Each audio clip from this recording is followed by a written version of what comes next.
The policy mainly focuses on economic diplomacy with the aim of eradicating poverty and creating a prosperous Namibia. As part of revising the policy, government hosted a diplomatic and investment conference to engage both foreign and national partners and ensure that the country's priorities are brought to the forefront. The newly revised policy also highlights the importance of regional integration of the Southern African Development Community, which falls in well with the African Union's Agenda 2063.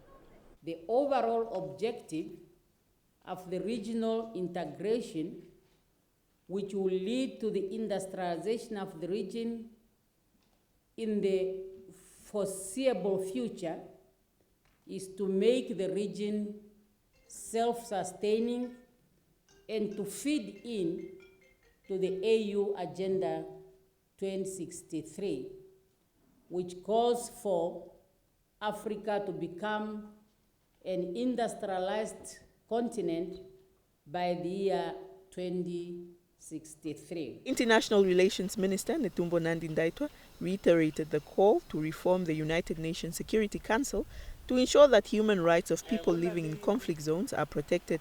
She said such conflicts last long in countries with strategic resources, as there are those countries benefiting from their resources during such times of conflict.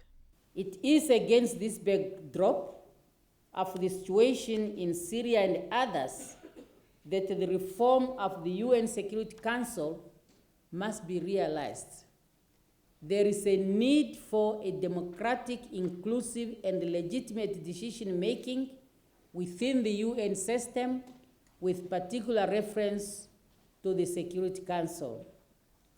We know these discussions is taking long, but we are hopeful that one day it will be brought to a conclusion. Nandi-Ndaitwah further said that Namibia is well within its right to continue being a member of the International Criminal Court.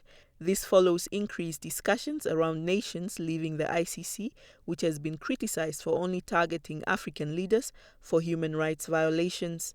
Parliament would, however, need to discuss the issue before it can be fully implemented. On the current conflict in the Democratic Republic of Congo, Nandi-Ndaitwah says Namibia supports political dialogue and the transitional government's agreement signed between the DRC's government and its opposition.